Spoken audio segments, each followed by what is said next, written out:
It is January 27th, 2025.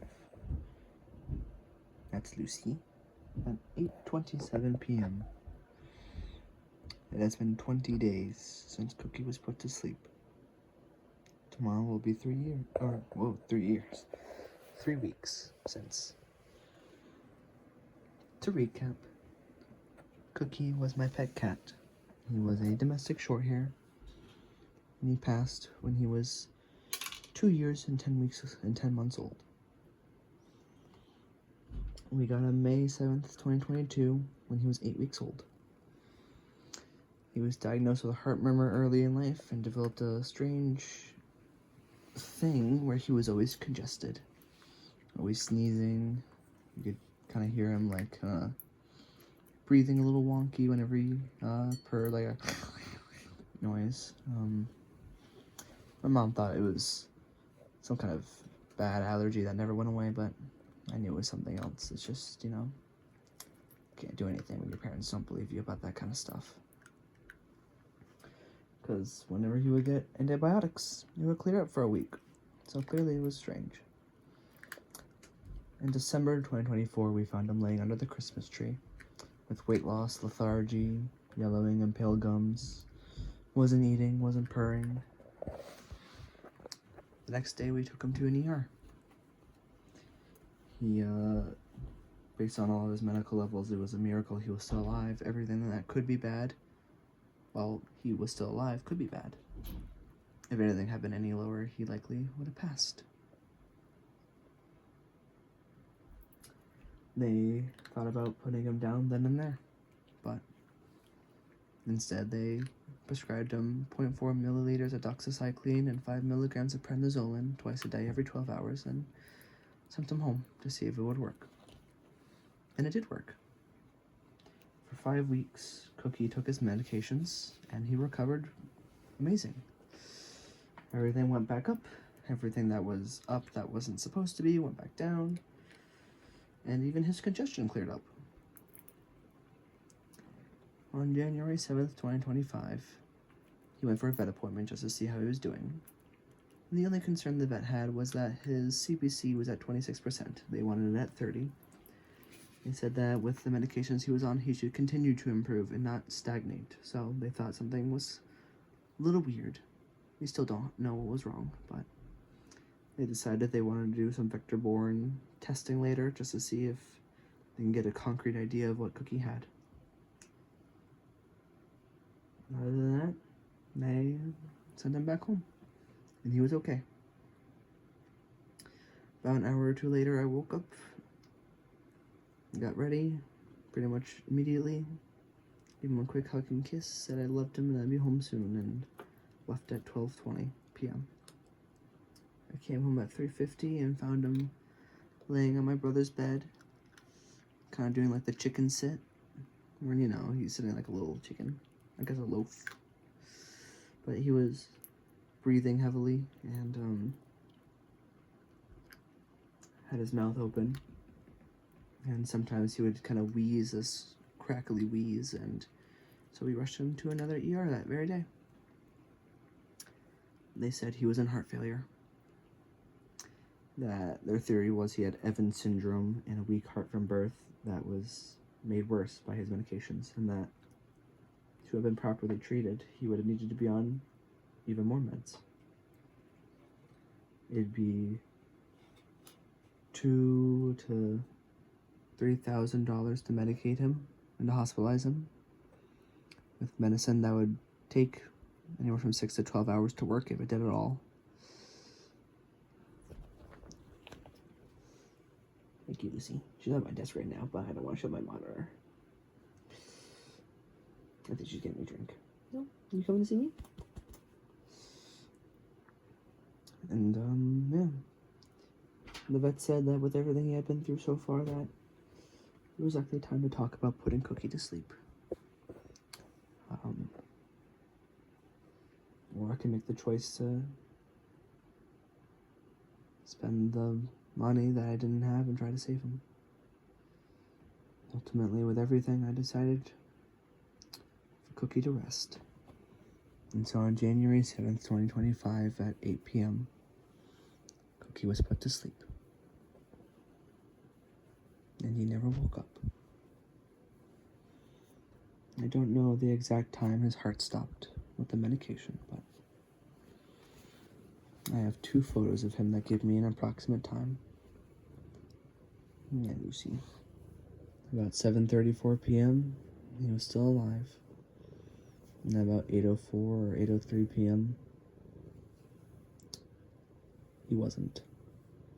So I just estimate 8 o'clock. I then spoke a few days later with his vet about what happened. And she said that, sorry about the camera, there's a cat right here and I'm trying to show her. The vet said that he either had heart disease or blood clot. Oof. If it was heart disease, optimistically he would have had a year to live, though more likely it would have been a few months, with him being on several medications and with constant vet checkups. And if it was a blood clot, he was going to die anyway. So the way I look at what happened is, I didn't have a choice of whether or not I saved him. Either I took on the debt and hospitalized him and he died from a blood clot anyway, while I wasn't there, or he was hospitalized with no chance or no guarantee the medications would work. And even if they did, he could have come home for just a week and died while I was away, at work or something else. So really the way I look at it now is, the choice was made for me. Cookie was going to die. The only choice I could make was whether or not I'd be there for when it happened. So by putting him to sleep, I was able to say goodbye and be the last thing he saw. And I made sure I was the last thing he saw when I crouched down right in front of him so I could see him and look into his eyes and he could look at me. And I told him, I love you. And I said it over and over and over again. And I didn't stop saying I love you until the vet said his heart stopped. Just because I wanted to make sure the last thing he heard was that I loved him.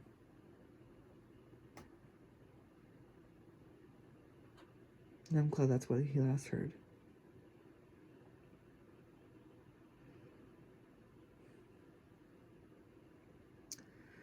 So I guess for things that are going on, day off, so that's nice. I've been spending today just kind of doing things, like went to the dentist, went to therapy, all that. I think all the Cookie's things show up tomorrow. The urn, the paw prints, the ink and the clay ones, and the little display case and all that. Now that I have my hand free from petting the cat.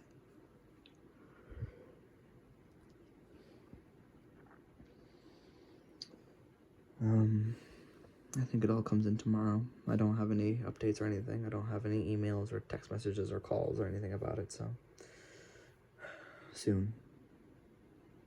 Which means I gotta start putting together his altar soon. I gotta clear off that top shelf and wipe it down so it's not dusty and get it ready for him, so he can have a nice place to rest.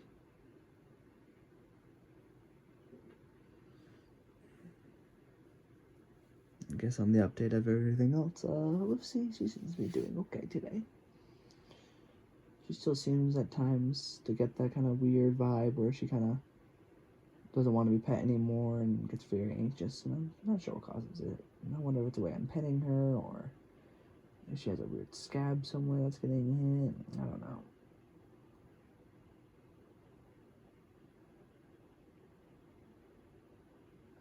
But she seems to be doing better today.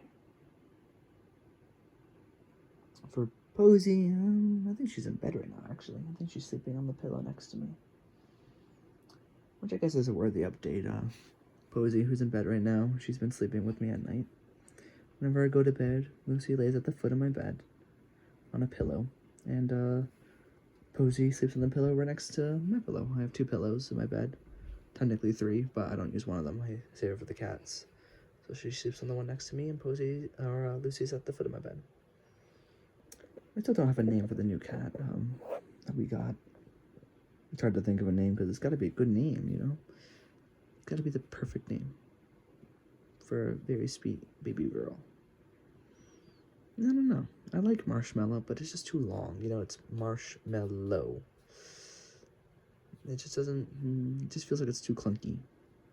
Like, Marshmallow's a cute name, but it doesn't flow the way I want. All of our cats have very simple names. You know, there's Jinxie and Lucy and Posey and Cookie and Aries and Zumi. They're very simple. And yes, that's 6 cats, but we're down to 4 right now. Technically 5 because we got the new cat. And it's a lot of pets, but I make sure part of my paycheck is dedicated to making sure they're all fed and they have toys and everything.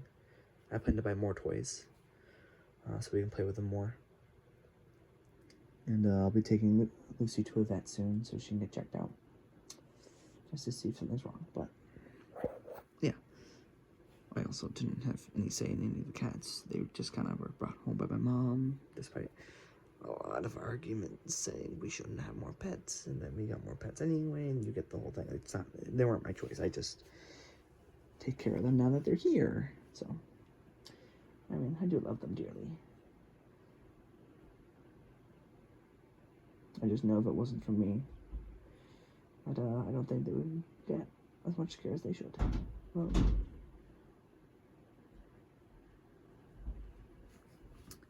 But yeah, I have more work tomorrow and this week, but hopefully I'll get paid soon, and hopefully I'll get the tax return soon, and that'll wipe out pretty much all of my outstanding bills and credit card debts, and bring me back into a clear slate so I can start trying to fix my financial situation. I mean, you know, in this world, it's not easy. I'm trying to figure out ways I can be smart with money and invest wisely, even though I only make $16 an hour.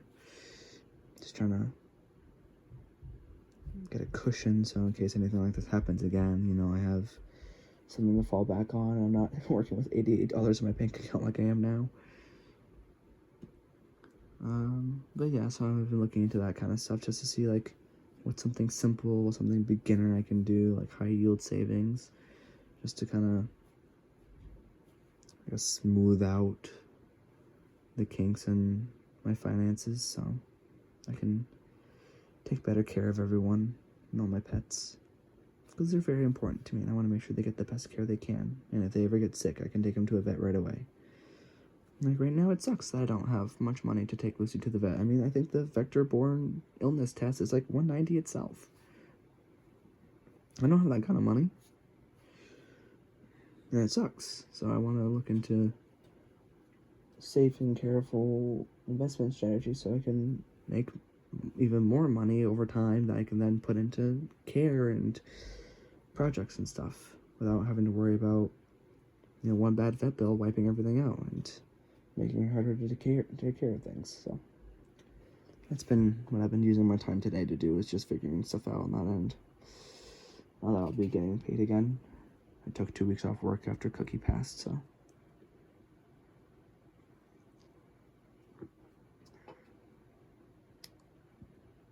Yeah, I mean, that's really been about it. Soon I need to get back into cleaning my room. There's a lot I need to take care of. I still need to throw all that stuff out, which is where Cookie likes to sit.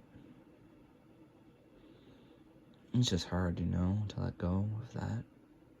There's stuff I need to wash, like the floor. You can probably see any stains on it. A little bits of cat food, and I plan to sweep and vacuum and Swiffer and everything just to make the floor spotless, because it's been... I'll be honest, I don't remember the last time this floor was Swiffered. It was probably when we moved in several years ago. And I just want to take better care of the room.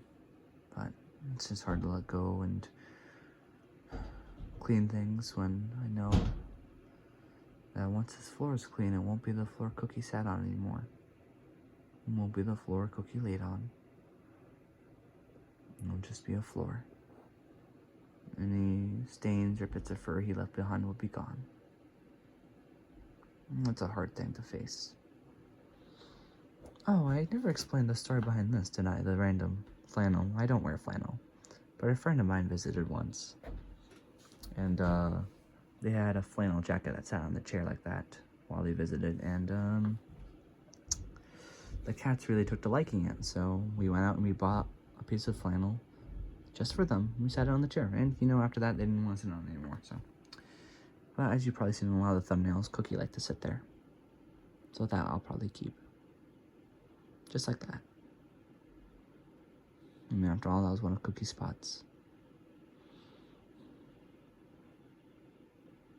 Sometimes I wish he was still sitting there. I say sometimes like I don't wish that every day. That I'd turn and look over and that he'd be right there.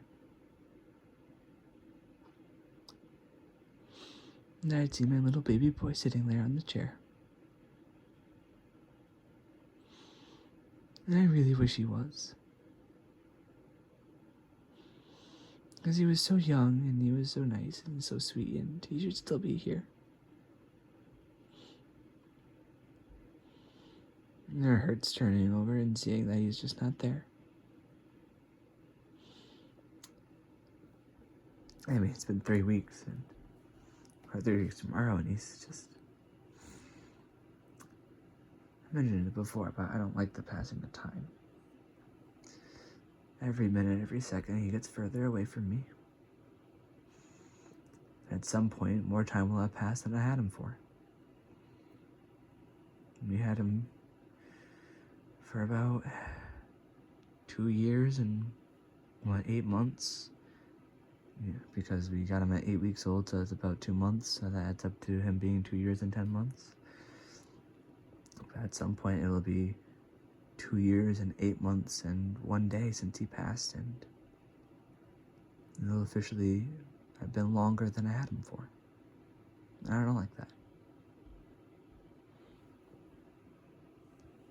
Because he should still be here. With me. Getting his favorite belly rubs while sitting on my lap. Because he was robbed of a long life. And it's not fair.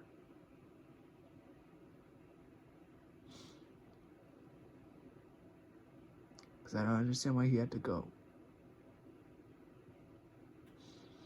Because I did everything right. He did everything right. It's not fair.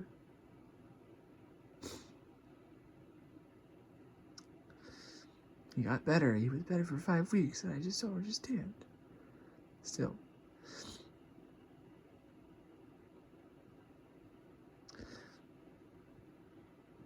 I just don't see how that's right.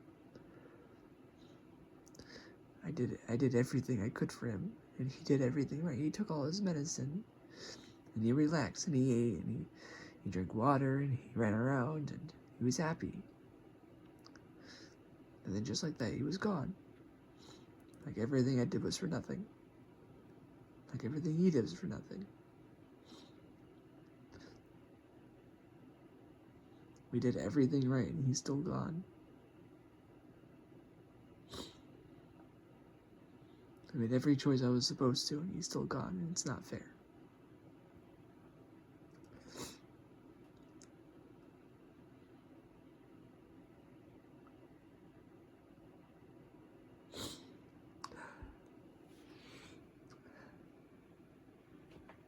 Anyway, we have 2 messages to end with here. One's for you and the people at home. I just wanted to thank you for watching, for listening in and hearing all the things I have to say and following along with the channel. It means a lot to me that you tune in and that you watch. I appreciate other people joining me on this journey and knowing that Cookie existed. I know a lot of the time my thoughts are all over the place and I just kind of ramble, but I don't want to write a script or anything. It feels unrealistic. I should just be able to speak and see where it goes, but maybe someday I'll get better at organizing my thoughts and presenting this in a more cohesive way. And my last message, of course, is for Cookie. Hey, Minnie Moo. Hi, Cookie. I hope you're doing okay. We all miss you lots, but I miss you the most. I love you with all of my heart still, and I always will. I hope you're doing okay. If there's anything you need, please let me know. I'll help out however I can. I look forward to the day we're reunited, no matter how long it may take. But until then, I'll make sure to enjoy life to the fullest, because I know you're going to be there with me for the whole journey. And it's going to be nice to see all the things that you should have been able to see physically, but I know you'll see them from wherever you are right now. I still believe that you sent the new kitty because she's so much like you, and I think you would have loved her. I think you would have had a nice kitty buddy, and you would have been very happy. That's exactly why I think you sent her on her way to be here with us. I just wanted you to know that I'm going to make sure I take very good care of her, just like I did you. I just hope that she'll be here for a long time. I think you come back tomorrow, cremated, with all the paw prints and everything else that I bought. And I'm going to build you a beautiful altar where I can see you every morning, before I go to bed, when I wake up, before I go to work, when I come home from work. I wish I could kiss you, but kissing the earth is the closest I can get. Until we're reunited. I hope you have everything you want and you need over there. I hope the Rainbow Bridge is treating you well. And I hope you've gotten to see Jinxie at least once or twice. I've been asking any beings that may be there to pass on some love to you from me, so I hope you've been getting that. You're always going to have a place here with me, Cookie, no matter what. No matter what pets I get, no matter where I move or what changes about me, or what changes about the world. You'll have a home here, Cookie. My heart, my soul, my life, my world, and my home. There's going to be a spot for my Minnie Moo. My sweet baby boy, Cookie. I love you 3000, and I love you to the moon and back. I love you with all those lines and phrases and sayings and more. I love you with all of my heart and everything that I am, and ever will be and ever have been, Cookie. I love you, I love you, I love you, I love you. I love you so much that human language will never be able to define it, because my love for you has no bounds. I miss you so much, Minnie Moo. Hugs and kisses, kiss, kiss, hug, kiss. I love you, Cookie.